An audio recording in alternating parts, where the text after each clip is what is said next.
Welcome to the world of Fantastic Voyage. Released in 1966, this sci-fi classic takes audiences on a thrilling journey inside the human body. But hold on tight, because there's more to this film than meets the eye. As we delve deeper, prepare for a roller coaster of emotions with funny, shocking, and even sad facts waiting around every corner. So, why does this movie stand the test of time? What keeps audiences coming back for more? Have you ever wondered about your first encounter with this cinematic gem? Share your cherished memories and personal experiences with us in the comments below. We'd love to hear your stories. Stay tuned for an adventure you won't soon forget. In 1966, Fantastic Voyage came out, marking a big moment in sci-fi movies. It's about a dangerous mission where a team of scientists is shrunk down and put into a diplomat's body to destroy a blood clot that could kill him. The story happens inside the body, which is a cool and unique setting. The main characters are smart scientists, and they face lots of challenges inside the body. As they go deeper, they face danger and have to use their skills to solve problems. Fantastic Voyage got a lot of praise for its new idea, exciting story, and cool effects. It's seen as an important sci-fi movie. Edmond O'Brien, Arthur O'Connell, and Arthur Kennedy, known for playing similar character types throughout their careers, were part of the cast for this movie. During filming, a crow carried off one of the two 3-inch Proteus models used in the miniaturization sequence after it was left by an open window. The plot of this movie partly inspired The Moving Finger, where Major Anthony Nelson works as a technical consultant for a studio making a movie.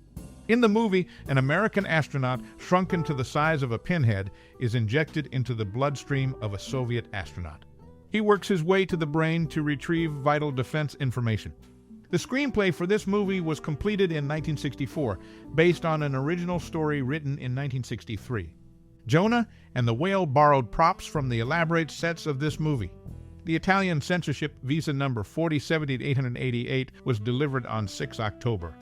William Redfield, who plays the captain of the Proteus, was basically a utility character actor at the time of the film.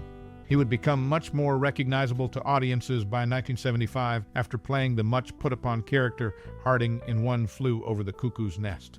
The makers of this film expressed gratitude to the medical professionals whose expertise aided its production. Throughout the movie, characters mention inner space to describe the frontier of miniaturization. An unofficial comedic remake titled Inner Space was released in 1987. Additionally, the animated series Archer parodied the movie in Season 6, Episodes 12 and 13 as Drastic Voyage, Parts 1 and 2. In the making of the film, when the crew removes antibodies from Raquel Welch for the first time, the director allowed actors to choose their actions. Initially, they refrained from touching Welch's breasts, resulting in what Richard Flesher described as a Las Vegas showgirl effect. Upon realizing the need for choreography, Flesher directed the actors accordingly. The CMDF acronym in the movie stands for Combined Miniature Deterrent Forces. The use of Morse code in communication within the miniaturized craft is likely due to challenges with radio wavelengths.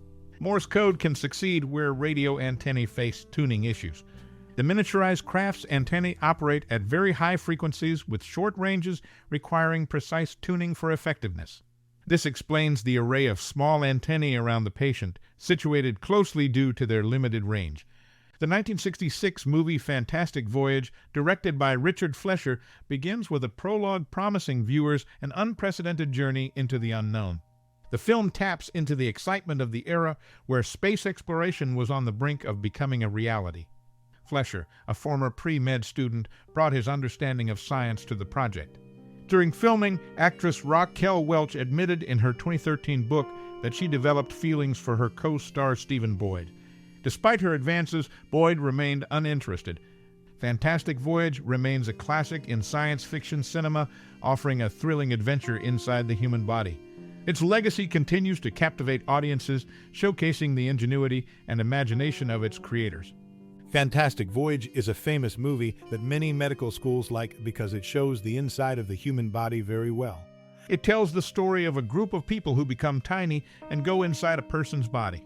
Even though they're tiny, everything happens in real time, and it's very interesting to watch. Isaac Asimov, a well-known writer, had a big job turning the movie into a book. The movie had some problems with its story, but Asimov was determined to make it better. He got permission to change the story how he wanted.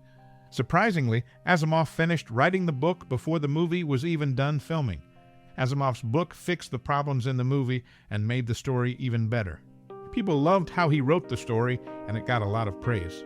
Asimov's writing made the story feel alive and exciting, mixing science with imagination. Looking back, changing the story from a movie to a book shows how creative work can be flexible. Even though there were some challenges, Asimov worked hard and made something great. The lasting impact of Fantastic Voyage shows how storytelling can teach, inspire, and entertain people for a long time.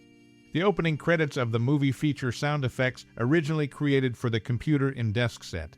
Edmond O'Brien, a reliable character actor, portrays General Carter, known for his roles as honest and sturdy authority figures, especially prominent in the 1960s. Scenes of crew members swimming outside the sub were filmed on dry sound stages, with actors suspended from acid-treated wires to prevent reflections from metal. These scenes were shot at 50% greater speed than normal to simulate swimming in a resisting medium. The final film was edited to play back at normal speed, creating the desired effect. The movie Fantastic Voyage from 1966, directed by Richard Fleischer, inspired a thrill ride at Disney's Epcot Center called Body Wars. Despite not being a Disney film, Fleischer's connection to Disney includes directing their first sci-fi movie, 20,000 Leagues Under the Sea, in 1954. Similar to The Birds from 1963, Fantastic Voyage doesn't feature music over the opening credits. The film's scenes set in the spacious corridors of the CMDF medical facility were shot at the lower and upper concourses of the Los Angeles Memorial Sports Arena. Fleischer also used this location for exteriors in Soylent Green in 1973. Today, the site of the arena is occupied by Bank of California Stadium, the home of LAFC Soccer Club. In summary, Fantastic Voyage left a lasting impact on pop culture, inspiring attractions, and being noted for its unique approach to filmmaking, including its lack of music over opening credits and its use of real-world locations. In 1966, theater audiences witnessed the debut of Fantastic Voyage alongside groundbreaking shows like Star Trek and Batman. As audiences marveled at the state-of-the-art special effects, they couldn't help but chuckle at the sight of tiny radar antennas moving around Benny's body. The film's attention to detail extended beyond its visual effects. For instance, keen-eyed viewers noted the Imperials used in the opening car scene, identifying their 1964 model year based on distinct features like the headlights and grills. Unlike the later models, the 1964 version boasted a push-button transmission. These subtle touches added depth to the movie's immersive experience, showcasing the filmmaker's commitment to authenticity. Through meticulous craftsmanship and innovative storytelling, Fantastic Voyage captivated audiences and left a lasting impression on the realm of science fiction cinema.